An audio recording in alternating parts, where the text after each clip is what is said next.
días, señorita magistrada. Muy buenos días con todos los miembros integrantes de este colegiado. En esta oportunidad vengo en representación del señor Giancarlo Bertini Vivanco para presentar nuestros alegatos de apertura. Es importante que tenga precisado que la confianza en los amigos no es un delito y el derecho penal no se puede utilizar como la espada de Damocles. Señores magistrados, esta defensa no le pide que vuestro colegiado sea unos jueces Hércules, como hablaba el doctor Dorky. Lo que les pide simplemente es que se apeguen a la ley, a las pruebas y a los hechos.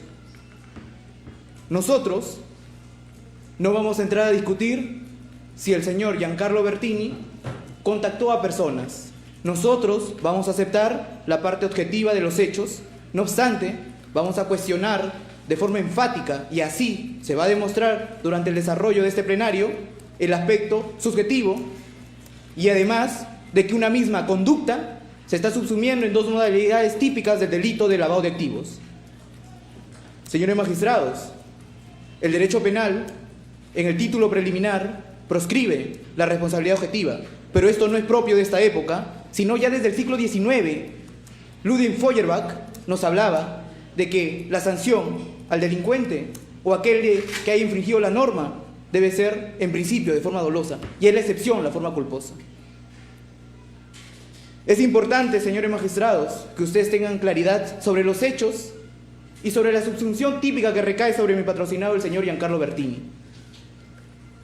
Los hechos postulados por la Fiscalía han sido subsumidos en dos modalidades típicas de lavado de activos en los artículos 1 y 2 de la ley número 27.765, en la modalidad típica de conversión y ocultamiento, y como agravante, el delito de organización criminal.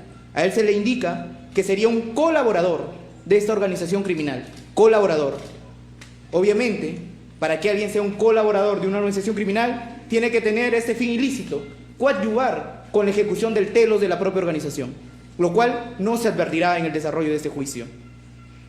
Señores magistrados, los invito que en su oportunidad revisen al detalle las páginas 4232, 4233 y 4234 del auto de enjuiciamiento, que recoge de forma literal lo que se ha plasmado en el requerimiento acusatorio respecto al señor Giancarlo Bertini. En estas páginas se indica que el señor Giancarlo Bertini habría coadyuvado, se utiliza este término, coadyuvado, con convertir los activos supuestamente ilícitos. No obstante, si nosotros revisamos la RAE, vamos a advertir que estamos frente a un verbo intransitivo que significa contribuir o ayudar a que algo se realice. Es decir, es una fórmula de cooperación y no de autoría, como se le viene o se pretende atribuir al señor Giancarlo Bertini.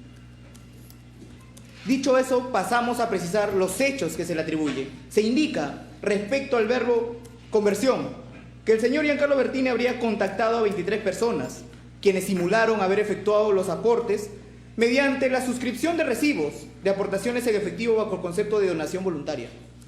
Ello nosotros no cuestionamos. También se indica que el señor Giancarlo Bertini habría coadyuvado con la suscripción de los recibos de aportaciones bajo el concepto de donación voluntaria a favor del partido Fuerza 2011 por indicación del señor Jorge Yoshiyama Sasaki. Ello tampoco cuestionamos. No obstante, durante el devenir de este juicio, ustedes van a advertir que ello no configura de ninguna forma respecto a la actuación del señor Giancarlo Bertini el delito de conversión. No van a poder inferir, no van a poder concluir, no van a poder probar, dar por probado que el señor Giancarlo Bertini conocía el origen ilícito, ni que podía presumir, sea podía o sea conocimiento como tal, ambos vienen en una fórmula de dolo, y de acuerdo a lo interpretado y marcado por nuestra Corte Suprema, ambos requieren conocimiento como mínimo. Luego desarrollaremos que este tipo penal requiere un elemento adicional al dolo, al margen de ser un delito propiamente de resultado típico también, es decir, con fines de ocultamiento. Respecto propiamente a la imputación que recae sobre su persona por el delito de lavado de activos en la modalidad de ocultación, se indica que el señor habría procurado la búsqueda de falsos aportantes para aparentar la legalidad de los activos maculados. quienes simularon haber efectuado aportes mediante la suscripción de recibos de aportaciones en efectivos, con la finalidad de evitar la identificación del origen de activo ilícito. Esto se precisa en las páginas antes precisado respecto al extremo de la modalidad de ocultamiento. Pero ¿no les parece que es similar a lo antes dicho respecto a la modalidad de conversión? ¿No les parece que el mismo fáctico se está pretendiendo subsumir en dos tipos penales, en dos modalidades del delito de lavado de activos? Entonces, en su oportunidad, vuestro colegiado advertirá que estamos frente al principio del ne bis in idem, regulado en el artículo 3 del título preliminar de nuestro Código Procesal Penal. No se puede procesar, ni mucho menos sancionar a una persona por el mismo hecho en dos oportunidades. Señores magistrados, durante el desarrollo de este plenario, en cada sesión de juicio, ustedes podrán advertir un elemento importante, que en estas personas que vengan a declarar y en estos elementos, tanto en los órganos de prueba como en las pruebas documentales, no se advertirá una persona que indique que el señor Giancarlo Bertini tenía conocimiento del origen ilícito o que él le haya indicado a alguien que este dinero era de origen ilícito. Es más, no van a poder advertir ningún indicador, señores magistrados, que les dé pie a ustedes inferir, porque claro está, esta defensa es consciente de que en este plenario no vamos a intentar entrar a la psique del señor Giancarlo Bertini al momento de los hechos. Momento de los hechos que solamente se enmarca, y es importante que vuestro colegiado tenga claridad, el año 2011. El señor Giancarlo Bertini no ha participado en la campaña de 2016 ni en actos posteriores. Solamente se le atribuye el delito de lavado de activos en conversión y ocultamiento y ser colaborador de la organización criminal por haber participado en el año 2011. ¿Qué indicadores vuestro colegiado tendrá a la vista en el desarrollo de este plenario? Y lo que les permitirá advertir es todo lo contrario a lo que se plantea respecto a que el señor Giancarlo Bertini tenía conocimiento del supuesto origen ilícito. Estos indicadores que pasaré a detallar a vuestro colegiado les permitirá inferir que, por el contrario, el señor Giancarlo Bertini no tenía conocimiento del supuesto origen ilícito de los activos que le entregó en su momento el señor Jorge Yoshiyama Sasaki.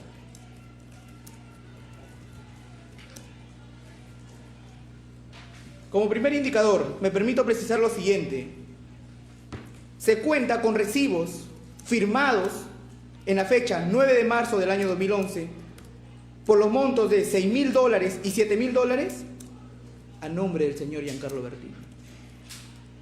Una persona que quiere lavar, que quiere ocultar el origen ilícito, que tiene conocimiento de ello, ¿consignaría en los recibos su propio nombre?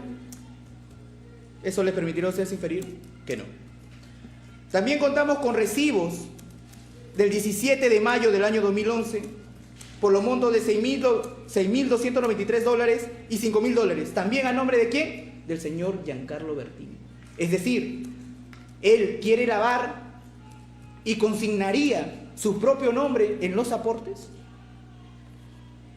También vendrá durante las sesiones del plenario el señor Daniel Mellado, quien lo que les indicará es que efectivamente recibió un monto entregado por el señor Giancarlo Bertini para depositarlo como aportes en la cuenta de Fuerza 2011, pero no les dirá, se los aseguro, no les dirá que el señor Giancarlo Bertini en algún momento les dijo o le precisó que esto tenía origen ilícito o que venía posiblemente de una actividad ilícita. No les dirá. Durante este plenario vendrán 23 personas que han sido considerados como los pitufos, 23 personas que tienen vinculación con la imputación que recae sobre el señor Giancarlo Bertini, pero ninguna de esas personas, ninguna de ellas les dirá, señores magistrados, que el señor Giancarlo Bertini les precisó que este dinero era de origen ilícito y que quería ocultarlo. Lo que les indicó, y esto es de forma lineal, y si tomamos en cuenta el acuerdo plenario 2-2005, van a verificar que se presentan todos los elementos para creerle a lo que van a decir estas personas, que el señor Giancarlo Bertini les precisó que había empresarios que no querían aparecer como aportantes. Había empresarios que no querían aparecer como aportantes, pero en ningún momento les dijo que había empresarios que cometiendo hechos ilícitos estaban entregando dinero. Así también, otro indicador, señores magistrados, ustedes van a apreciar la solvencia económica que tenía al momento de los hechos del año 2011 el señor Jaime Yoshiyama Sasaki. Esta persona es sumamente importante de cara a la vinculación que tiene el señor Giancarlo Bertini con este proceso, porque es la única persona, y eso es importante, es la única persona con la que tenía contacto el señor Giancarlo Bertini. El señor Giancarlo Bertini no tenía contacto con ninguno de los que se considera como la cúpula, no los conocía.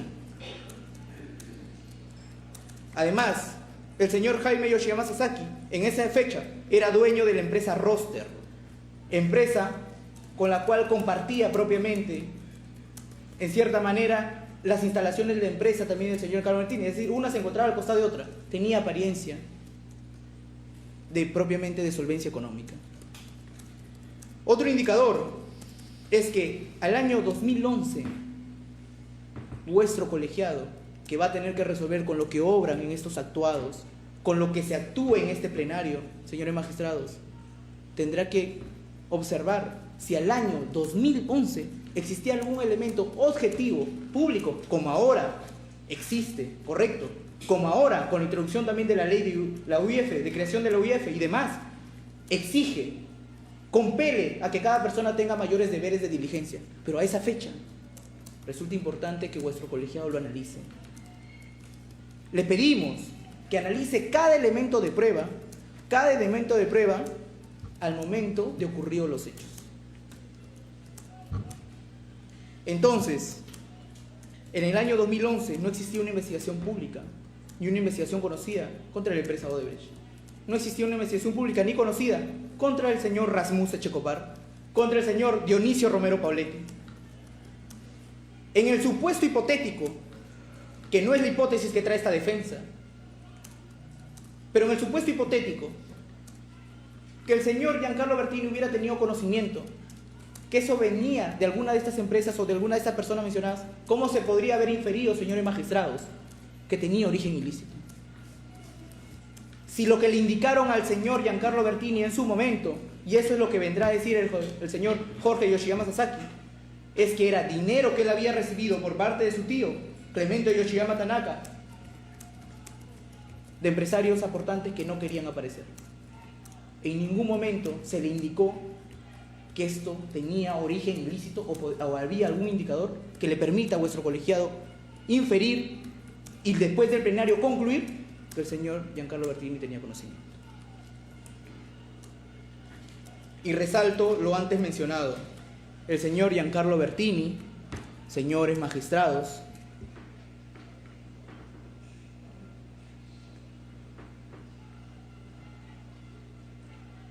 con su venia, señorita magistrada, gracias. El señor Giancarlo Bertini, y resalto lo antes dicho, no tenía contacto con lo que se ha postulado por la Fiscalía como la cúpula. Es decir, el señor Giancarlo Bertini, con la única persona que tenía contacto, es con el señor Jorge Yoshiyama Sasaki. Se ha estipulado que el organigrama es la cúpula, el señor Jorge Yoshiyama Sasaki y recién el señor Giancarlo Bertini, quien tiene contacto con la fiscalía. En esa línea y de acuerdo a estos indicadores, ¿cómo se podría probar o inferir de forma válida que el señor Giancarlo Bertini tendría algún conocimiento? ¿Quién ha entregado este dinero? Y es más, si es que el supuesto dinero fuera ilícito, ¿de dónde vendría? Señores magistrados, esos son los indicadores que ustedes van a advertir. Esta defensa les pide que a la luz del estándar establecido por nuestra Corte Suprema en el recurso de casación 1897-2019 Lima, fundamento jurídico sexto, vuestro colegiado analice y verifique la hipótesis que le trae esta defensa y la hipótesis que le trajo la Fiscalía. Cuando vuestro despacho, cuando vuestro colegiado analice y verifique qué indicadores ha utilizado para atribuir el conocimiento y la actividad dolosa al señor Bertini, verificará que el único indicador que tiene es que se entregó dinero en efectivo. No hay mayor indicador. Entonces, a la luz de este recurso de casación que indica lo siguiente, toda vez que nos encontramos en un sistema de prueba racional, correcto, que se tiene que descartar la hipótesis defensiva y confirmar la hipótesis acusatoria.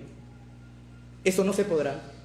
Se indica que se debe confirmar y brindar explicaciones a los datos disponibles, a todos estos datos que venimos a presentar a vuestro colegiado. Esta casación y esta forma y este estándar probatorio, tomando en cuenta también doctrina extranjera, como por ejemplo el profesor Jordi Ferrer Beltrán, ha sido acogida también en el expediente número 100-2010, conocido como el caso Sánchez Paredes. Señores magistrados, también es importante que en el devenir y en el análisis propiamente que hagan de la imputación que recae sobre el señor Giancarlo Bertini, verifiquen algo que parece relevante, pero es medular. Que solamente pareciera relevante, pero es medular. Al señor Giancarlo Bertini se le atribuye el delito de ocultamiento por los hechos antes precisados.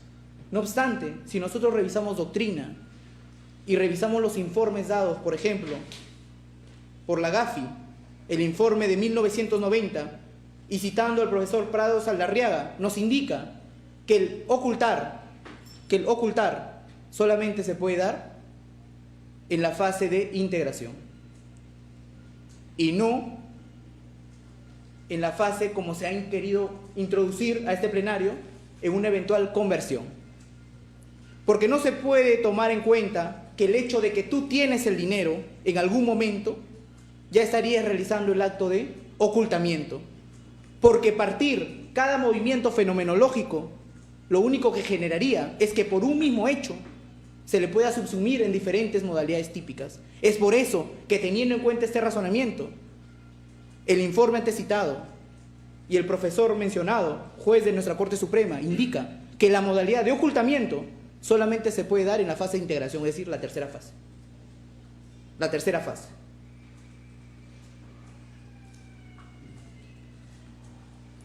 Dicho esto, señores magistrados, nos vamos a permitir indicar que rechazamos también la postulación de la Procuraduría Pública en el extremo de que no se genera ni se aprecia la generación del daño ni el nexo causal y mucho menos el factor de atribución. Por todo lo indicado.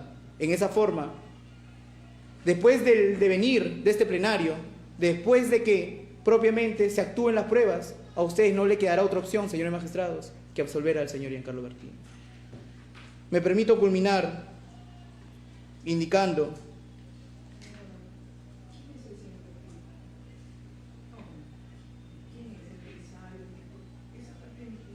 el señor Giancarlo Bertini, doctora, me permito indicarle, era un empresario, correcto, era un empresario. En estos momentos, por todo lo que ha sucedido en el proceso, porque también, y justo iba a entrar ese detalle, porque el señor Giancarlo Bertini ha estado 1 año y 4 meses en prisión, no pudo desarrollar sus labores. El señor Giancarlo Bertini, por eso le indicaba, él tenía su oficina al costado propiamente de la empresa del señor Jorge Yoshiyama Sasaki. Su empresa se llamaba Italia Sport, correcto, Import, y también tenía otras empresas similares de rubro. Señorita magistrada y señores miembros de este colegiado, es importante que vuestro colegiado tenga en cuenta que el desconocimiento de un hecho no se puede considerar como un delito. Debe tener en cuenta que el tiempo transcurrido no es inocuo, sino que afecta y daña a las personas, porque la situación natural de una persona no es estar procesada. Esto ha sido precisado en el acuerdo plenario número 1/2023, cuando habla propiamente de la dosificación de la pena. Señores magistrados, deben tener en cuenta que el señor Giancarlo Bertini, después de que se produjo la nulidad de las prisiones preventivas, fue el único que estuvo en prisión preventiva 1 año y 5 meses. Fue el único que estuvo en prisión preventiva, señor magistrado. Es decir, si es que un error, cosa que nosotros rechazamos totalmente, merecería una pena, consideramos que está más que pagado, señores magistrados. Dicho todo ello, solamente en su oportunidad también solicitaremos a vuestro despacho que haga las precisiones y individualice y le exija al Ministerio Público que individualice los medios de pruebas específicos contra el señor Giancarlo Bertini, porque también hemos encontrado ese inconveniente en el auto de enjuiciamiento.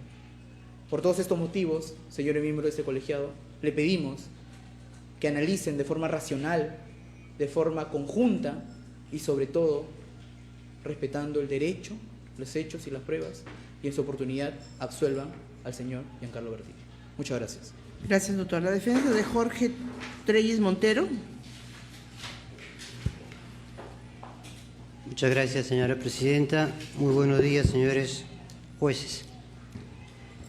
La defensa de Jorge Alfredo Treyes Montero, en esta oportunidad, se presenta frente a ustedes a exponer sus alegatos de inicio. No sin antes, señores jueces, recordar cuál es la finalidad de esta audiencia de apertura, de inicio de alegatos en este proceso penal. Es verdad, y lo entiendo así, que esta es la oportunidad en la cual las partes del proceso, fiscales, abogados, procurador, les traen y les presentan a ustedes la versión de lo que consideran cómo ocurrieron los hechos. Y también es verdad, y así lo entendemos, que esta versión debe ser suficiente, debe ser clara y debe aportar los elementos con los cuales se estima que esos hechos que postulamos están acreditados. Más aún, cuando esta versión parte del Ministerio Público y les expone a ustedes cuál es su pretensión, por qué lo está pidiendo y en base a qué lo está pidiendo. ¿Por qué decimos esto, señores magistrados? Porque esta es la primera información que ustedes reciben. Y esta primera información entendemos nosotros que debe ser suficiente. Y en el caso que hemos escuchado del Ministerio Público, entendemos que no es así. Por eso es que nos vamos a permitir señalar lo siguiente. Una información suficiente le va a ustedes permitir en esta etapa establecer primero cuáles son esos hechos imputados. Posteriormente, a través de los medios probatorios, establecerán si esos hechos ocurrieron o no. Y finalmente, si esos hechos, en caso de haber ocurrido, constituyen o no constituyen delito. Por lo tanto, insistimos en que este primer contacto es necesario y es importante, y por esa importancia debe ser claro y conciso y determinado. En ese sentido, ¿qué es lo que el Ministerio Público les ha traído a ustedes en el extremo del señor Jorge Alfredo Treyes Montero? Algo pequeño. Si ustedes recordarán, esta imputación fue hecha hace 2 audiencias y fue la que dio inicio a ese proceso. En ese caso, si la memoria no me falla, creo que no es así, el Ministerio Público no se tomó más de 5 minutos en presentarles el caso en lo que se refiere al señor Treyes Montero. Y en esos 5 minutos les dijo que se le atribuía 2 delitos: responsabilidad de organización criminal, subsidiariamente asociación ilícita, y delito de lavado de activos en la modalidad de conversión. Y por eso les solicitó a ustedes que en su oportunidad establezcan una pena superior a los 20 años de pena privativa de libertad.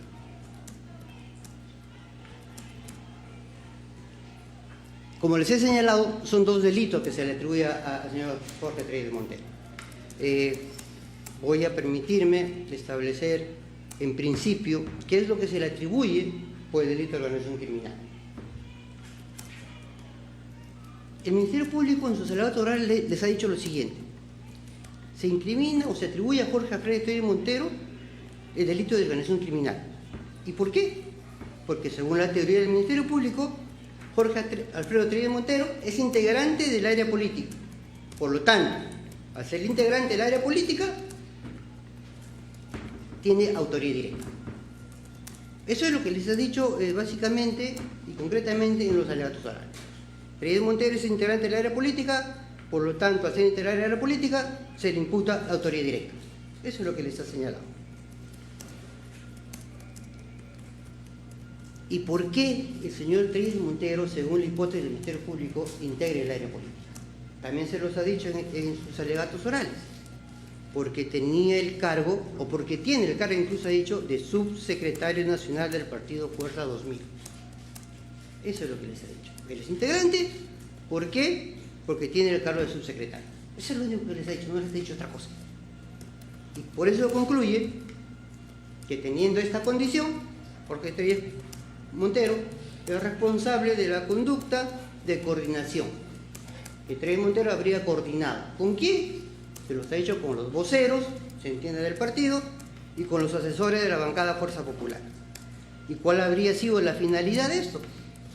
pues los fines definidos por la lideresa de la presunta organización criminal.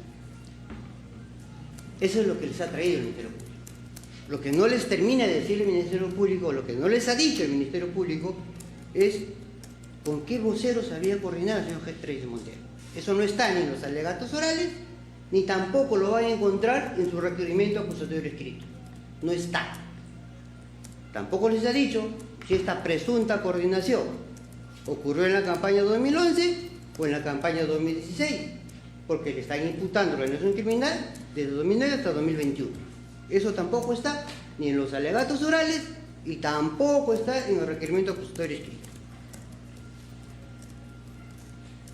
Y la pregunta es, ¿va a poder probar entonces lo que sostiene? Si es que no nos establece por lo menos qué conducta desarrolló para atribuirle este grave delito de organización criminal. Nosotros creemos, señores magistrados,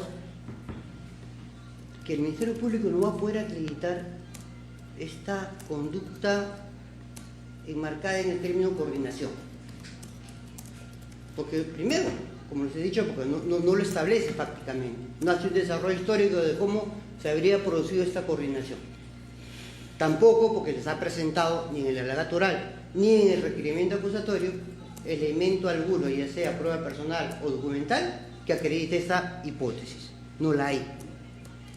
Y tampoco van a encontrar los magistrados dentro de la propia acusación escrita, y nos referimos a la de agosto de 2022, dentro del relato de lo que es la organización criminal, no van a encontrar, señores magistrados, párrafo alguno que describa cómo es que Treyes Montero habría coordinado. Eso no es posible. Por lo tanto, señores magistrados, esto va a tener, es el primer escollo que el Ministerio Público debería salvar, pero no lo va a poder hacer porque, insisto, no está propuesto ni como hipótesis fáctica, ni en la requisitoria oral, ni en la requisitoria escrita. Lo propio pasa con la coordinación de los asesores del partido. Tampoco les ha dicho con qué asesores habría coordinado. Tampoco les ha dicho en qué contexto fue, si fue campaña 2011, si fue campaña 2016, y por último, si Treyes Montero tenía la capacidad de coordinar de acuerdo al nivel en el cual el propio Ministerio Público lo ha puesto en la estructura de la organización criminal que les ha presentado. Eso es algo a lo que nos vamos a remitir en unos momentos para aclararlo de manera más puntual.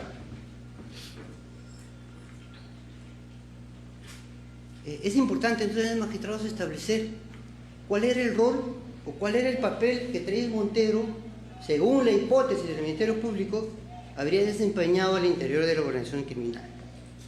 Esto, señor magistrado, es necesario para ver qué facultades tenía Treyes Montero, si en realidad podía o no podría coordinar algo, si tenía esa capacidad de coordinar, y eso lo vamos a encontrar no en la acusación escrita, sino propiamente lo vamos a encontrar en el requerimiento acusatorio.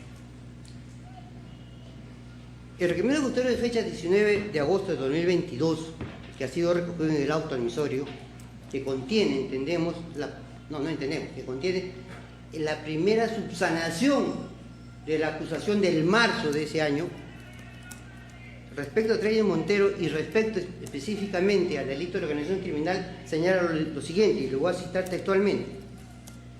Jorge Alfredo Treyes Montero, en su condición de subsecretario nacional y representante legal del partido, es integrante de una organización criminal.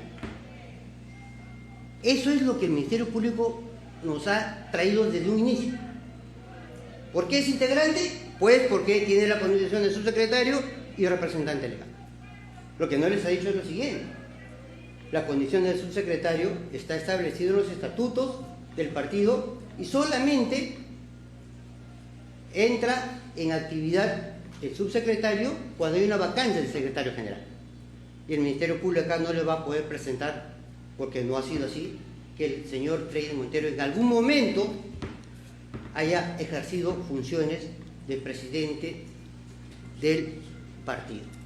Porque el subsecretario, insisto, no tiene participación, no desarrolla actividad. Es como, vayamos como un símil a lo que ocurre de repente en los sistemas judiciales. El juez supernumeral no entra en función hasta que no hay una vacante. Es algo muy similar a la condición que tenía Treyes Montero al interior del partido. ¿Y cuál es insistimos, cuál es el espacio temporal? Lo recordemos, el espacio temporal que establece el Ministerio Público es Treyes Montero, integrante de la organización criminal desde el año 2009 hasta el año 2021. Y agrega algo más que es importante para fundamentar la pertenencia a la organización criminal. Dice, además, Treyes Montero fue vocero del partido 2011.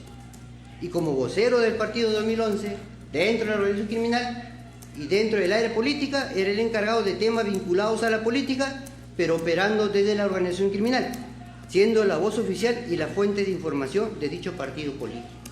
Entonces, señor magistrado, es claro que la imputación o la atribución de pertenencia de Treyes Montero a la organización parte de tres supuestos. Primero, ser subsecretario nacional. Segundo, ser representante legal. Y tercero, ser vocero político. Pero ¿qué es lo que el Ministerio Público no les ha dicho? Lo que no les ha dicho, si la condición de vocero, o sea, el hecho de llevar la voz del partido, fue desarrollada por Treyes Montero, ¿a través de qué?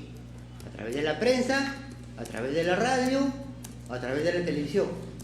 Eso no está, señor magistrado. Insisto, ni en los alegatos orales, ni en la acusación escrita. Solamente hay una declaración de algo que hizo, pero no se dice cómo lo hizo, y no lo va a poder decir porque no hay medio de prueba que acredite que ello ocurrió.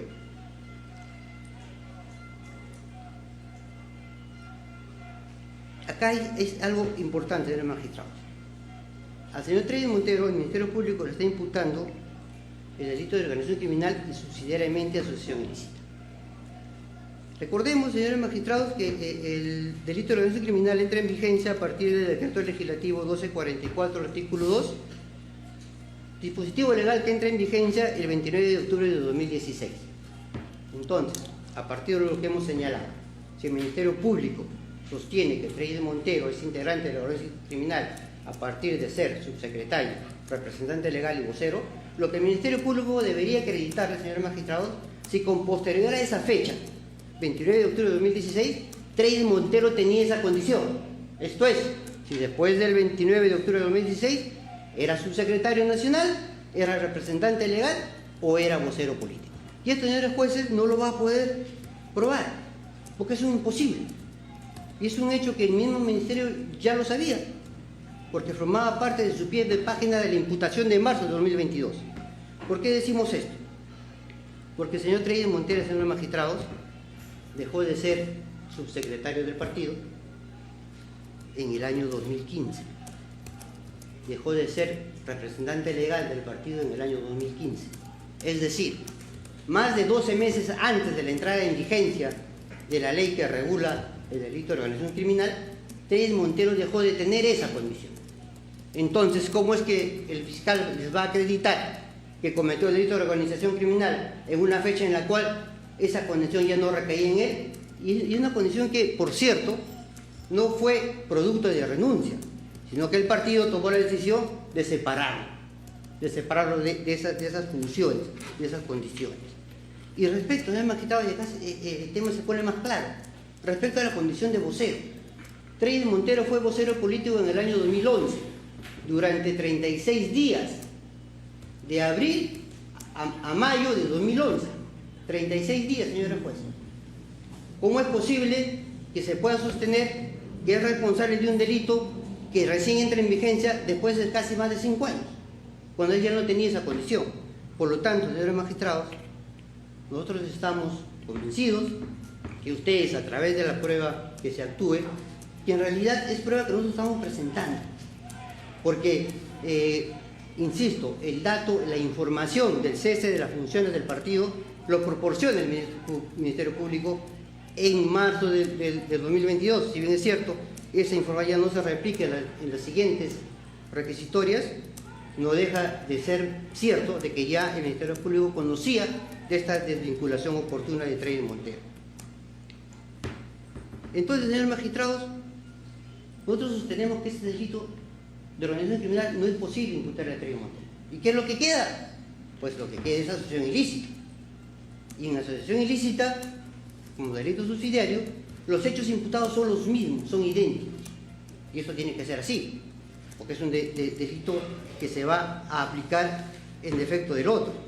¿Y qué es lo que nos dice el señor representante del Ministerio Público?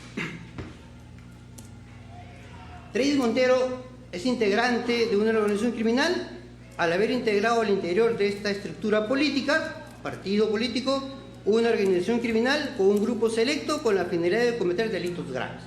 Eso es lo que nos dice el Ministerio Público en su imputación escrita. ¿Y qué es lo que le atribuye como conducta ya específica? Escuchen, señores magistrados, esto es importante, por favor les pido que escuchen esto. Se le imputa a Treyes Montero ser autor por haber integrado a la organización criminal. Yo la verdad en esa imputación no encuentro conducta. Dice, eres integrante de la organización criminal por haber integrado a la organización criminal. O sea, eres blanco porque naciste blanco. ¿Qué es lo que después le imputa? Es autor porque como integrante de la organización criminal infungiendo de subsecretario nacional del Partido Popular instrumentalizó a la persona jurídica 2011. Fíjense lo que les está diciendo. Que Treyes Montero tenía capacidad de instrumentalizar el partido. Y acá tenemos que remitirnos a un dato muy importante. ¿Por qué el Ministerio Público dice que Treyes Montero es integrante? Porque recordemos, según la estructura que les ha presentado, la estructura del partido es una líder, cúpula, jefes de área, integrantes. En el último nivel, y el mismo Ministerio Público dice cuáles eran las funciones de los integrantes. Y los integrantes y el Ministerio Público les dice que integrante, según la hipótesis del Ministerio Público, es aquella persona que ejecuta las órdenes de sus jefes de área. Entonces, si una persona es el elemento fungible, si ejecuta órdenes, es posible sostener o probar que tiene capacidad de instrumentalizar a una persona jurídica. Creo que ese extremo tampoco va a ser posible de acreditar por el Ministerio Público. Señala también en esta imputación de organización criminal del Ministerio Público que Treyes Montero debe responder como autor del delito de asociación ilícita a título de autor directo del delito de organización criminal, ya que en su calidad de integrante ejecutaba las actividades ilícitas que se ordenaban por disposición de la líder o miembros de la CUP. Fíjense acá, esto incluso es contradictorio con lo anterior. Acá dice ya que él se limitaba a ejecutar órdenes.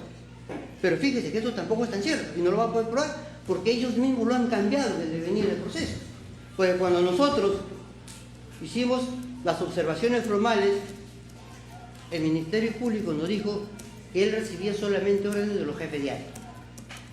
Entonces, si esto es correcto, que para el Ministerio Público ya tiene claro que las órdenes que habría recibido Treyes Montero solamente provenían de su jefe de área política, específicamente lo que establece el Ministerio Público, el señor Pierre Figare y la señora Rosa Ger, por hipótesis del Ministerio Público serían sus jefes.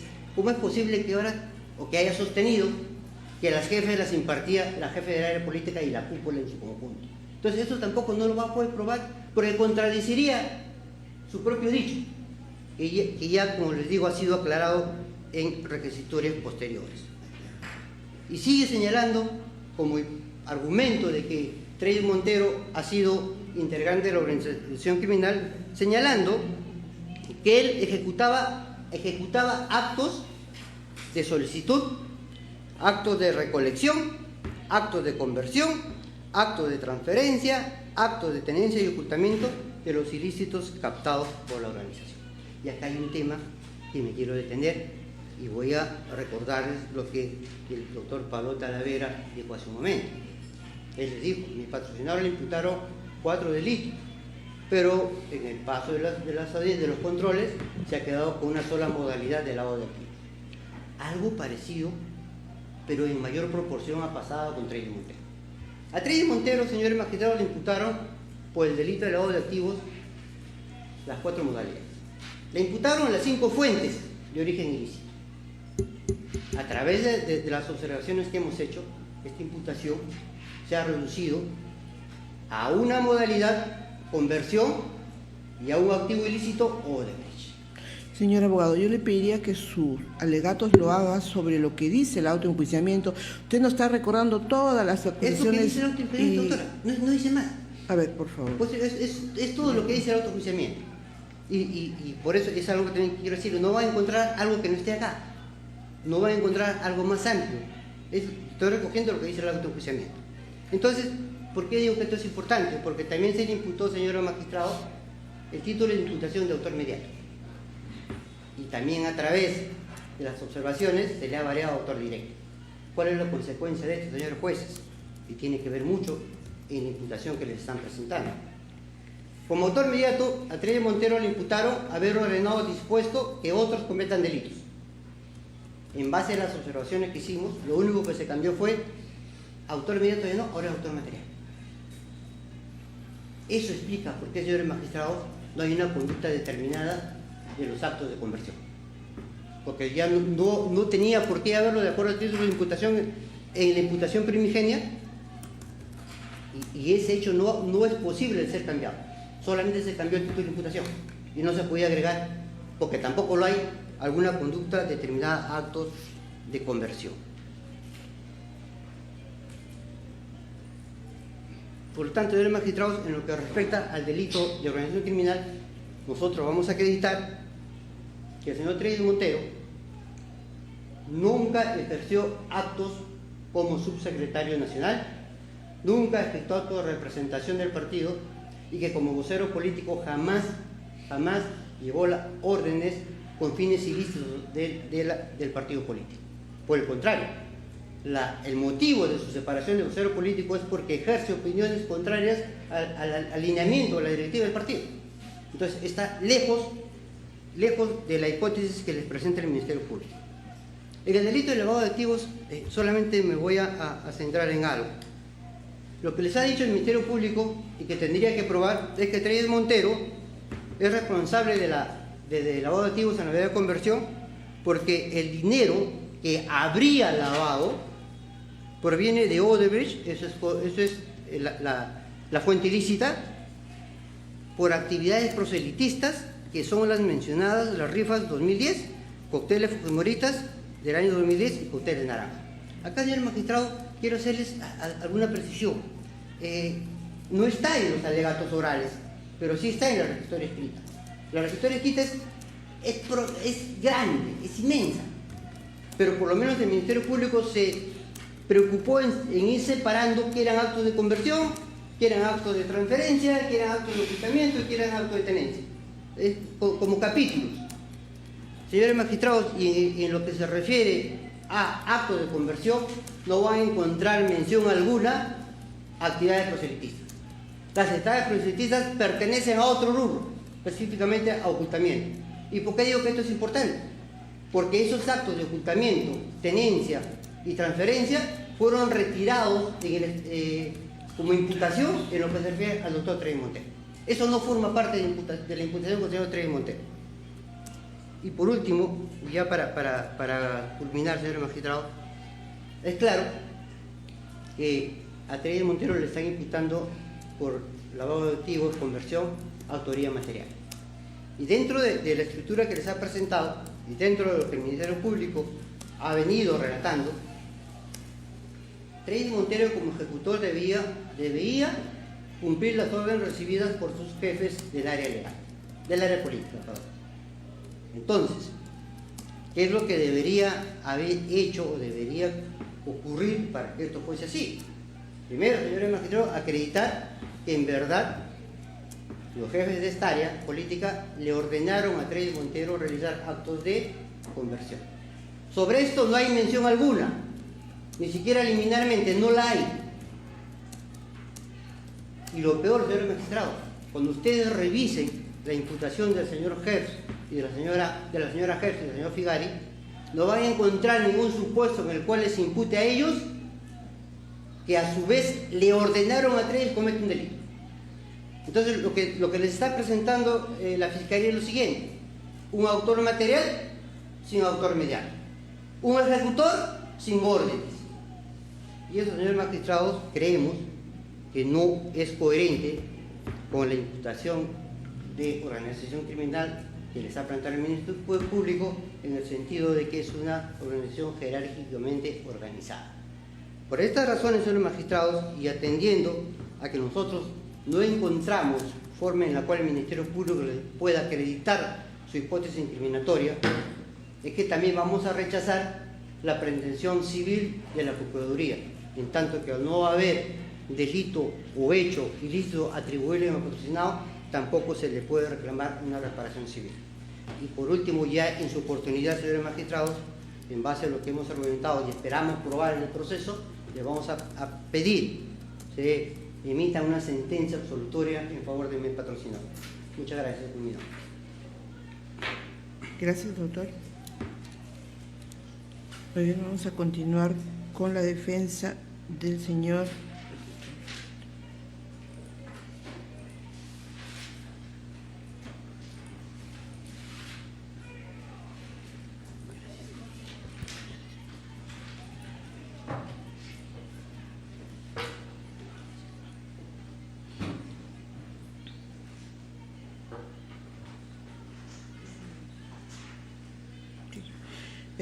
Efraín Goldenberg Schreiber. Doctor, ¿le escuchamos?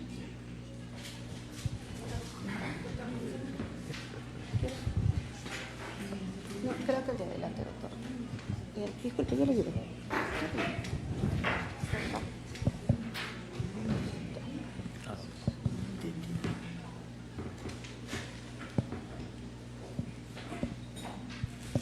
Señora Presidenta, señorita, señor juez, formulo los alegatos que corresponden de apertura en patrocinio del señor Efraín Goldenberg Schreiber. ¿Quién es Efraín Goldenberg Schreiber? Porque asumo que este tribunal no prevenido por la lógica de la imparcialidad no tiene por qué saber necesariamente quién es Efraín Goldenberg Schreiber.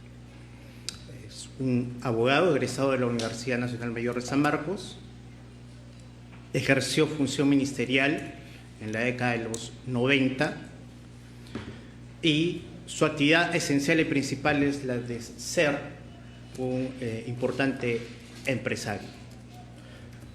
Pero no está acá en este juicio imputado por la Fiscalía ni por su condición de exfuncionario, ni por su condición de abogado, ni por su condición de haber sido o ser hasta la fecha un próspero empresario, sino por una imputación, y creo que es esencial fijar cuál es la imputación del Ministerio Público, de haber realizado un aporte a la campaña del partido Fuerza 2011 en el año 2011. Entonces, ese es el punto de partida.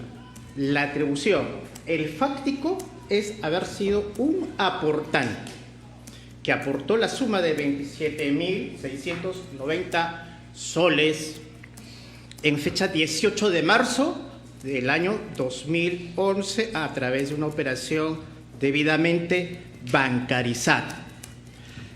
Ese es el hecho y no otro. Efraín Goldenberg no es militante del partido, ni lo fue en la fecha de los hechos, tampoco ejercía ningún tipo de función de dirección, ni mucho menos similar dentro del partido Fuerza 2011, simplemente un aportante. Y en función de ese fáctico, el aporte debidamente bancarizado de 27.690 soles, se le atribuye, según la última versión de la acusación, del 19 de agosto del 22, el delito de lavado de activos en su modalidad de conversión con el título de cómplice primario. Creo importante, para terminar de explicar la imputación, que la acusación originaria, la de marzo del año 21, 11 de marzo del 21, le atribuyó lavado de activos por el mismo hecho, pero agregando otros datos contextuales adicionales que luego fueron degradados, fueron eliminados por decisión del Ministerio Público, pero que en su versión original no solo tenía la modalidad de conversión como hecho imputado, como tipo penal imputado o como verbo rector, también se le atribuía conversión, transferencia, tenencia y ocultación. Repito, finalmente, acusación de agosto del 22 y el auto de enjuiciamiento definen que solamente se le atribuye la modalidad de conversión. Fijado entonces el hecho, creo también fundamental explicar qué es lo que va a suceder en este juicio desde la perspectiva de esta defensa.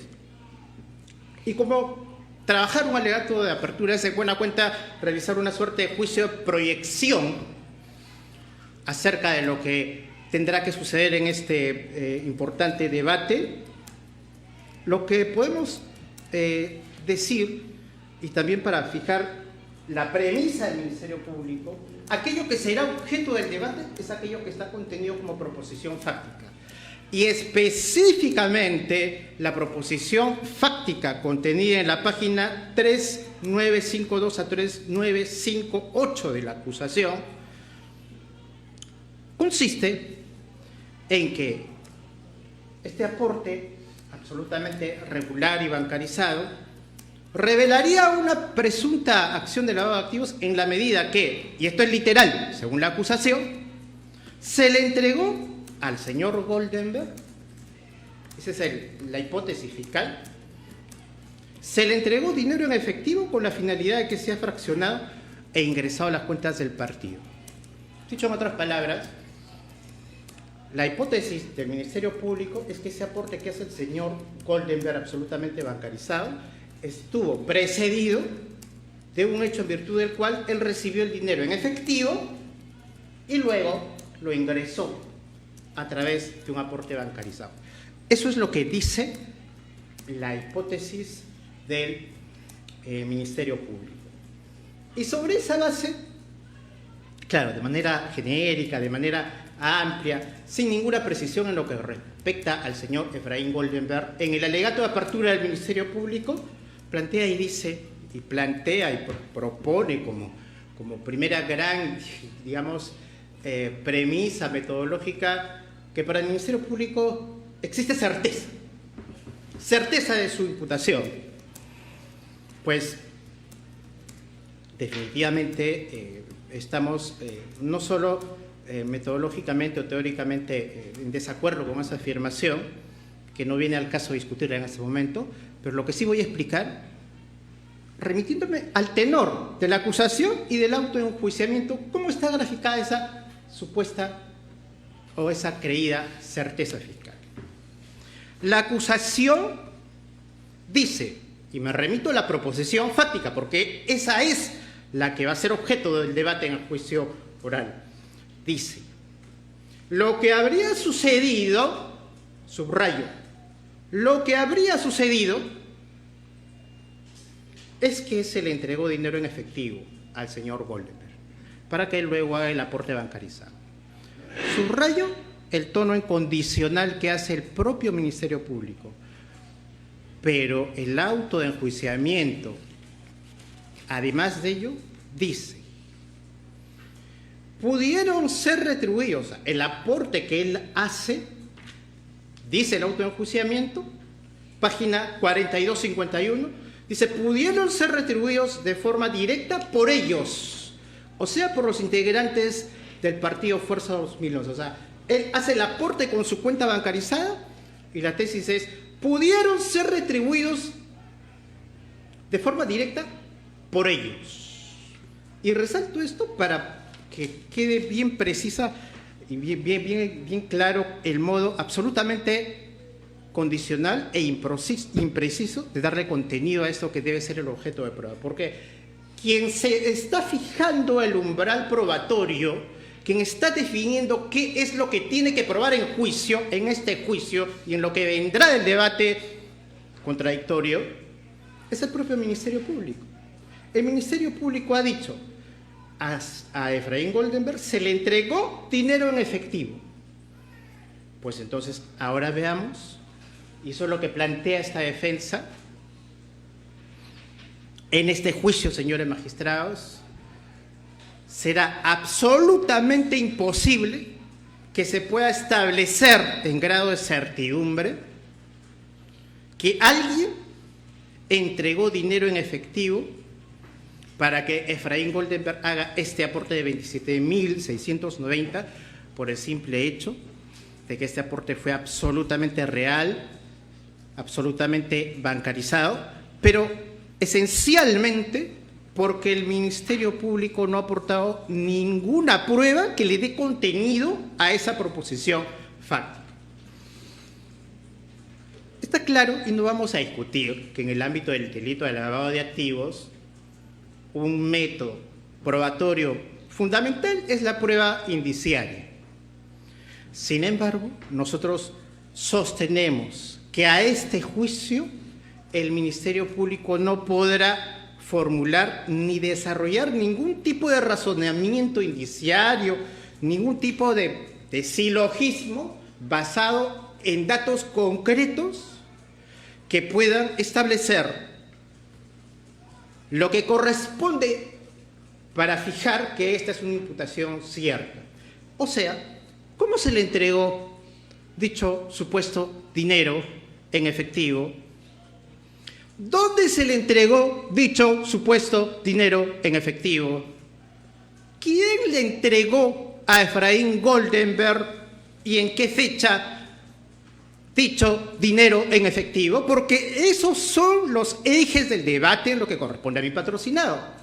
Porque es el fiscal el que dice, literalmente, se le entregó dinero en efectivo. Y entonces, quiero yo acá referirme a lo siguiente. Quiero resumir algo que quizás sirva a este colegiado en su análisis que va a venir. En este caso, en realidad estamos empezando, creo que con el caso del señor Goldenberg, el capítulo de los aportantes, que son bastante numerosos. Y podríamos sintetizar del siguiente modo, porque yo he tratado de explicar esto, inclusive lo hemos debatido en anteriores oportunidades, en otros momentos del proceso, algo que es una suerte de tipología de aportantes. Existen en hipótesis, en planteamiento hipotético del Ministerio Público, aportantes simulados, así los denominan. Pero aportantes simulados porque han simulado su aporte de dos modos, de dos formas. Han simulado su aporte porque ese aporte aparente fue luego retribuido, fue luego reembolsado. O sea, no entregaban un dinero real, sino luego se les reembolsaba. ¿De qué modo? Según la construcción hipotética del fiscal, de la Fiscalía, se le reembolsaba a través de una operación bancaria de reembolso del aporte aparente o a través de una entrega en efectivo. Eso está en la acusación. Cuando la Fiscalía desarrolla estos dos modos de simulación de aporte en hipótesis del Ministerio Público, siempre, señores jueces, siempre cuando ha imputado a alguno de los acusados ser aportantes simulados porque luego se les reembolsó a través de una transferencia bancaria el monto aportado o porque se les entregó un dinero en efectivo también para reembolsarles un aporte aparente, siempre, en todos los casos, el Ministerio Público ha intentado desarrollar elementos de prueba, datos, indicios, para fijar que ese hecho sucedió. Sin embargo, en el caso de Efraín Goldenberg, no existirá, como que no existe, no existirá en este juicio oral prueba alguna, ni directa, ni indirecta, que permita probar esa proposición fáctica. En un caso muy importante, por el debate, la complejidad del mismo tema de lavado de activos de sentencia reciente, me refiero al caso Sánchez Paredes, y al punto 513 de la sentencia, que desarrolla el capítulo de la prueba indiciaria, hacen una suerte de alegoría, cogen una suerte de figura literaria que yo me permito también utilizar. Señala esta sentencia que del mismo modo que 100 conejos no pueden hacer lo que un caballo, de ese mismo modo 100 presunciones no pueden hacer lo que determina una prueba. En este caso, desfilarán ante su digno tribunal no 500 ni 1000, según se ha estimado, más de 1000 testigos. Ni uno solo de esos testigos podrá informar, podrá brindar datos o podrá sostener que entregó dinero directa o indirectamente en efectivo, porque esa es la tesis del fiscal, al señor Goldenberg, para que luego Goldenberg haga una operación bancaria de aporte. En este caso, en el caso de Efraín Goldenberg, no existirá además ni un solo testigo protegido, porque también no solo existen testigos ordinarios propios, también existen testigos protegidos. Tampoco existirá ninguna declaración de alguien que esté premunido de cierta protección para dar alguna información en ese sentido. Tampoco existirá información proveniente de procesos de colaboración eficaz, porque es cierto, el Ministerio Público ha hecho imputaciones similares generadas en procesos de colaboración eficaz, y en este caso hay cerca de 12 o 14 sentencias de colaboración cerradas que la Fiscalía las aporta como prueba incriminatoria. Pues ninguna de ellas hacen referencia en lo absoluto al hecho que se le imputa a Efraín Goldenberg. Y eso ustedes, respetable tribunal, lo podrán verificar durante el desarrollo del juicio. Menos aún información pericial o información contable. Y de este modo es imposible darle, digamos, consistencia a esta suerte de frase retórica cuando el fiscal dice, tengo certeza. Pues con retórica no se construye una imputación ni se prueba un proceso, sino con pruebas directas o indirectas. Y lo que más bien ustedes van a ver en este juicio, van a conocer y van a valorar en su momento, es la prueba que se está generando y se va a generar, y que la defensa se ha preocupado también por aportar. Existe información documental para poder establecer la ruta legal y probada del aporte. Existe, en principio, y entre otros, pero creo que es la más importante, el estado de cuenta perteneciente a mi patrocinado, con terminal número 127, que fue aportado para establecer meses anteriores al aporte, a marzo del 2011, y meses posteriores a marzo del 2011. Y allí podrán ustedes cerciorarse con datos absolutamente directos que mi patrocinado tenía suficientes fondos en un periodo, no en el mes de marzo, en todo un periodo, para haber realizado ese aporte, y que jamás ingresó a su cuenta ningún tipo de operación inusual o sospechosa que se pueda presumir provenía de algo tan impreciso como lo que el Ministerio Público afirma y no podrá probar. Entonces, sobre la base de todo ello, señores magistrados, nosotros traemos un caso de un ciudadano que a la fecha, por cierto, tiene 94 años, como ustedes lo han podido verificar. En una acusación en la que el Ministerio Público arbitrariamente lo decimos por no haber comprendido la objetividad de estos fundamentos, está pidiendo una pena de 7 años. De 7 años de pena privativa de libertad a una persona como la que nosotros le estamos presentando. Pero no es ni por su edad, no es ni por su honorabilidad y la de su familia, que por supuesto nosotros también defendemos, ni por ser un empresario importante, que este caso tiene que ser entendido en los términos que la defensa plantea, sino por la orfandad probatoria, que estamos seguros este tribunal verificará al final del debate. Yo no le pido, yo sí no me atrevo, mi directo colega Talavera hace una formulación, me parece interesante, ¿no? En tributo al principio de objetividad, lo que el Ministerio Público tendría que hacer al final de este juicio es retirar la acusación. Yo no soy no tengo tanta esperanza en el Ministerio Público en ese sentido, señores jueces. pero sí tenemos y abrigamos la convicción de que este tribunal imparcial concluirá como no lo hizo el juez de control. Este caso no debió llegar a juicio oral, eso está absolutamente claro. Pero ya estamos acá y estamos convencidos que este tribunal actuará de modo imparcial y con prudencia. Por esas razones consideramos y estamos seguros que este tribunal establecerá que no se puede ni podrá destruir el estado de inocencia de mi patrocinado y emitirá finalmente una sentencia absolutoria. He concluido, señor Ramos. Gracias. Vamos a continuar con la defensa de la acusada Erika Yoshiyama Koga.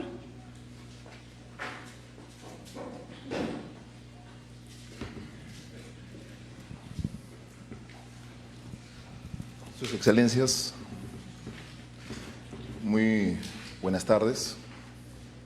Voy a ser muy sucinto en mi oralización porque considero que nosotros los abogados no tenemos la finalidad de convencer a su honorable despacho, sino brindarle los puntos donde su mirada debe estar en el desarrollo de esta etapa procesal de juicio oral.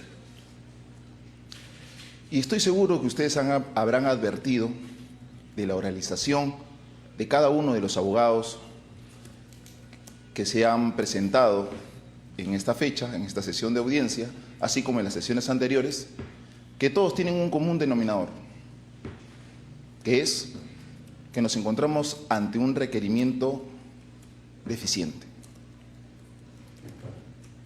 Y deficiente en un punto principal respecto a los hechos. Hemos pasado 2 etapas procesales y hemos llegado a este estadio procesal con un requerimiento deficiente respecto a los hechos.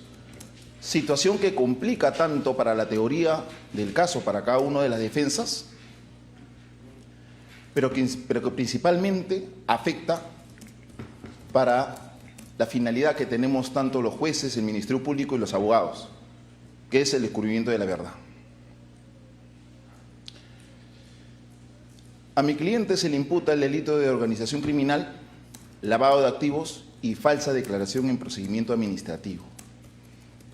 Sin embargo, la defensa, después del análisis del requerimiento acusatorio, no de 1, sino de casi 22, y que aparentemente puede ser 23 conforme a lo alegado por la defensa en la sesión de ayer, donde se ingresan nuevos hechos respecto al caso de Frecuencia Latina, se ha podido observar, y eso aparte de lo alegado por el Ministerio Público, que realmente respecto a la imputación de mi cliente no se encuentran claros los hechos materia de acusación. Y yo en mi formación como abogado tuve el conocimiento por parte de profesores que me indicaron y me dijeron que para conocer bien los hechos tienes que realizar las 7 interrogantes de oro. Y esas interrogantes son las que considero yo que el Ministerio Público no ha realizado para poder tener un hecho fuerte y poder traerlos a colación acá en un requerimiento acusatorio. Yo soy partidario de la filosofía estoica. Séneca, en uno de sus pasajes de su vida, señaló que solamente los vientos son favorables para la embarcadura que sabe a qué puerto llegar. Y estoy seguro que esa embarcación, que es el Ministerio Público, ni en la etapa de investigación preparatoria, ni en la etapa intermedia, y estoy seguro que en esta etapa tampoco va a saber a qué puerto llegar. Es por eso que estoy seguro que en el desarrollo de esta etapa de juicio oral no se va a poder probar que mi cliente ha cometido el delito de ser integrante de una organización criminal, de haber cometido el delito de lavado de activos y el delito de falsa declaración en procedimiento administrativo. Y al final de esta etapa estoy seguro que voy a obtener la solución de los hechos imputados a mi cliente. Eso sería todo. Muchísimas gracias. Gracias, doctor.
¿Listos?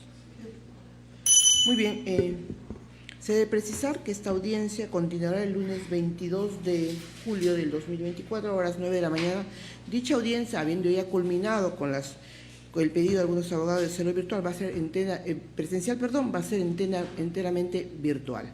Debiendo precisar que la próxima audiencia deberá hacerlo la defensa de Max Vito Villanela, la defensa de Rafael Arcángel Herrera Mariños, de Antonieta Orellana Ornella Gutiérrez Rossi, de Ana Cecilia Matsumo Fujigami, de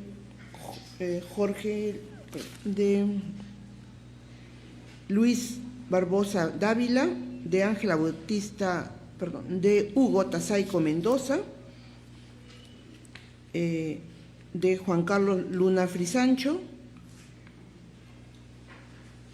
de Milagros Doris Malaver Sumar, de Raúl Ernesto Maraví Sumar, Carlos Rogelio Luna Venero, de Carlos Miguel Blanco Oropesa, de Carlos Blanco Matsuno, de Miguel Miki Blanco Matsumo, de Johanna Matsumo Meyer o Johanna Sasaki, de Melissa Keiko Sasaki, de Aurora de Jesús Torrejón Rivas, de Walter Rengifo Saavedra, de Edwin García Navarro, de Luis Ernesto Lazo Mendoza, de Juliana Araceli Loza Ábalos, de Lorena Mariana Gamero Calero, de Dané Alexandra Calderón Castro, de Ítalo Ulises Pachas Quiñones y de don Alberto Rimarachí Díaz. En consecuencia, quedan ustedes notificados para la audiencia virtual en la fecha señalada con los apercibimientos ya dispuestos en la primera resolución que convoca a la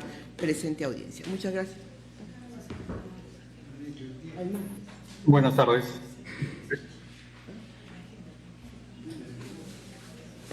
Sí, un ratito, por favor. Vamos a señalar las fechas probables de la continuación de la presente audiencia. Doctora Nay. Sí, doctora, sí, para conocimiento de todas las partes, en la sesión del lunes 22 de julio, en la jornada de 9 de la mañana a 1 de la tarde, en la jornada del 24 de julio será de 9 de la mañana a 11:30, jornada virtual, haciendo recordó también que el lunes 22 vienen los médicos legistas para el tema de las dos personas que se ha pedido evaluación psiquiátrica y médica, ¿no? Y para el mes de agosto ya nos estamos yendo al 7 de agosto, 7 de agosto en la jornada de la mañana, 12, 13 de agosto, y es lo que podemos señalar para que en todo caso verifiquen sus agendas. Gracias, señor presidente. Muy bien, la audiencia ha concluido. Buenos días con todos ustedes. Señorita magistrada, disculpe. Sí, dígame, ¿quién es? Sí, buenas tardes, doctora, señoritas integrantes del colegiado. Esta defensa pidió hacer la forma presencial y entendíamos, que la agenda ya estaba ocupada. Hoy día tenía que haber venido usted, y no ha concurrido. La lista ya estaba especificada, doctora, y entendíamos, por mucho la defensa, creo que teníamos entendido que ya estaba copada para el día de hoy y que se iba a hacer en forma progresiva los que faltaran, o en todo caso los que no habían concluido, no había el espacio temporal porque estaba cerrada hasta la 1, de poder continuarlo en la siguiente sesión. Y es lo que nosotros hemos especificado. Pero doctor, eso lo dedujo usted, pero aquí miren, tenemos media hora y no se va a hacer porque no han concurrido los abogados. Teníamos aún tiempo para cerrar la audiencia. En consecuencia, va a ser enteramente virtual. Doctora, se solicitó también y se especificó en el grupo para efecto de que nos dieran una indicación de poder asistir, pero no se nos confirmó que efectivamente podíamos tener ese espacio. Entonces, la lista estaba y miren, los abogados han concurrido, todos los que han pedido presencial están acá, es usted el único que no está. Y en realidad, por eso que se precisó aquello, que deberían concurrir el día de hoy todos los que deseaban presencial y no ha concurrido usted. Doctora, creo que no soy el único en la misma situación. Creo que hay varios también que han levantado la mano que entendieron lo mismo que yo. Y que sí, estamos hablando de usted. ¿Quién más ha levantado la mano, por favor? Señorita magistrada, ¿qué tal? Gerson Camarena en representación de Eduardo García Navarro. En la misma línea que que la defensa anterior, nosotros nos hemos comunicado con la especialista e indicamos justamente nuestra intención de hacerlo de forma presencial. No obstante, justamente por el número de ubicación que nos corresponde, que es el 35, veíamos que en esta audiencia no se iba a poder garantizar nuestra intervención. Por eso es que indicamos que para la siguiente semana sí vamos a ocurrir de manera presencial, sino que en esta de forma virtual. Y eso es lo que se apuntó también en el chat justamente grupal y se lo puedo leer. Por la defensa de Edo García Navarro y conforme a lo comunicado, a la comunicación sostenida hace unos minutos, expondremos presencialmente en el orden indicado por el colegiado. Somos el número 35 de la lista, por lo que estaremos asistiendo presencialmente a la sala la siguiente semana para sustentar nuestro alegato de apertura. En ese sentido, nuestra asistencia el día de mañana, es decir, hoy, será de forma virtual. Entonces, bajo ese entendido, y es justamente lo que las defensas seguramente, que también están levantando la mano, han comprendido de toda la comunicación que se ha vertido y queremos solicitar justamente que se nos permita la sustentación oral de forma presencial. Los abogados defensores han levantado la mano.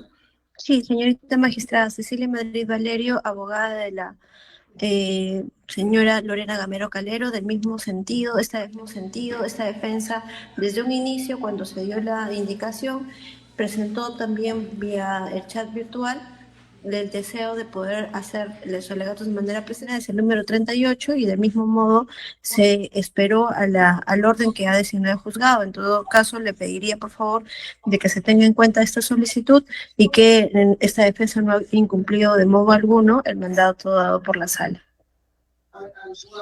¿Algún abogado más que quiera hablar? Doctora, buenos días.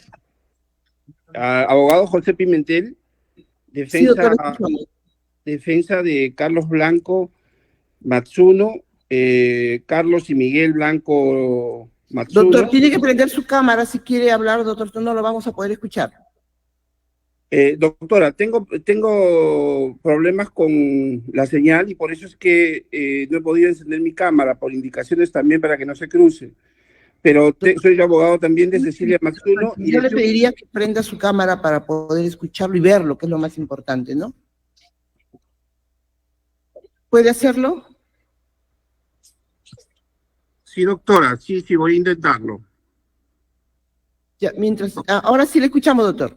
Doctora, entonces, también soy abogado de Cecilia Matsuno, que es el número 5, Carlos Blanco Oropesa, Miguel y Carlos Blanco Matsuno, que son la 15, 27, 28 y 29, y también desde un primer momento solicité el uso de la palabra de manera presencial para estos alegatos de apertura, y estuve esperando desde el principio el orden que había establecido la especialista, y entendía que podía darse de esta manera, razón por la que solicito pueda habilitar esta posibilidad su sala, doctora. Gracias.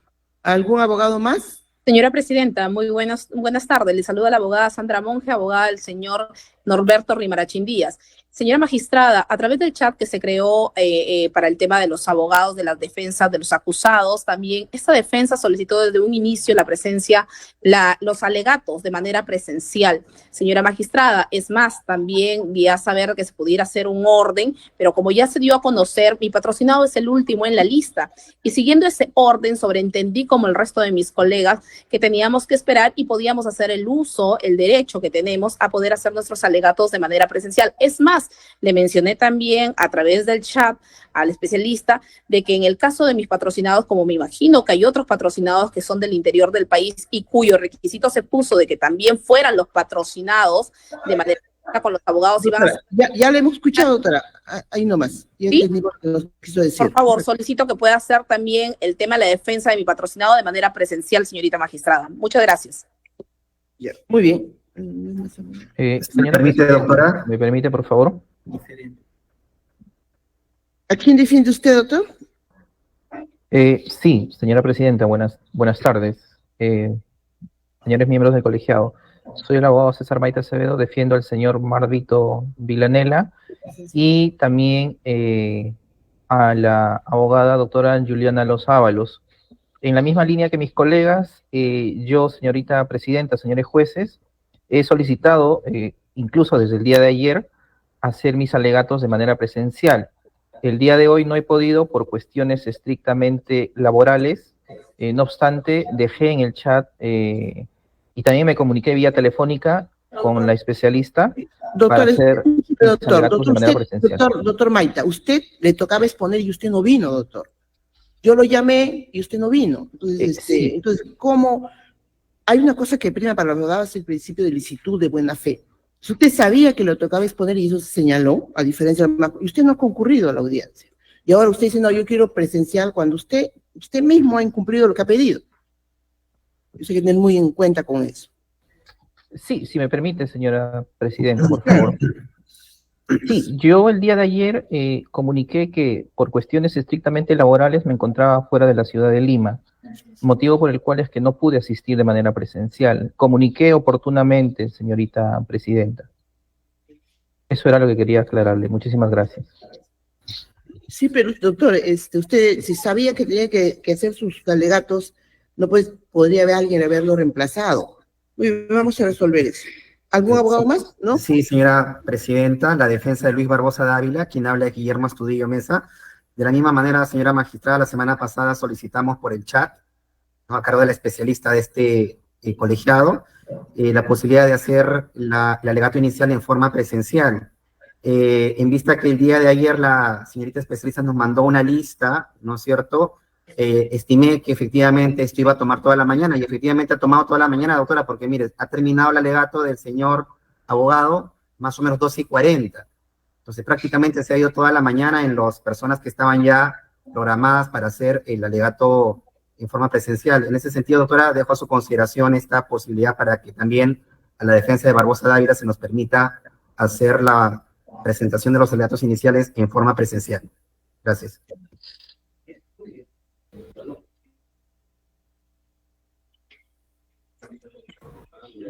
Señorita magistrada, no sé si me puede escuchar, por favor. Doctor Daisy, le escuchamos. ¿Usted ha pedido presencial? Señorita magistrada, bueno, yo estoy ahora en apoyo del doctor Vladimir Chuquimbalque, debido a que él se encuentra de vacaciones, pero para la próxima sesión él va a estar presente. Y me acabo de comunicar y me refiere que solicite también de manera presencial para sus alegatos de la oficina de Danae Calderón. Doctor, ¿me permite hablar? ¿El doctor pidió presencial o recién lo está pidiendo en este acto? No, ha pedido presencial, doctora, pero yo he hecho las coordinaciones ahorita y me Doctor, refiero... no lo ha pedido, y aquí está el especialista, indica que él no lo ha pedido, entonces no se le va a conceder, porque él no lo ha solicitado, varias veces se les dijo y no lo ha solicitado. De acuerdo, doctora, no hay problema. Señora magistrada, por favor, para que tome en cuenta también que la defensa de Milagros Maraví y Raúl Maraví solicitó desde el inicio su participación de manera física y por una cuestión de igualdad de armas, doctora, dado cuenta que somos el número 19 y 20, no creímos que nos iba a tocar hoy, ¿no? Por la cantidad de defensas que todavía faltaban intervenir. Le pido nos tome en cuenta de manera excepcional, doctora. Ya.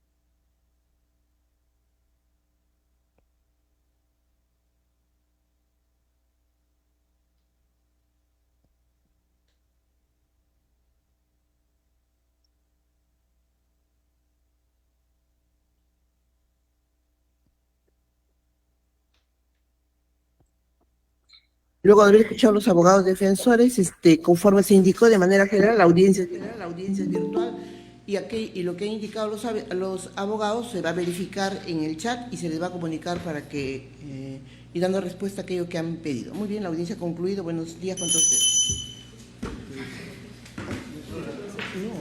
No, un ratito, por favor.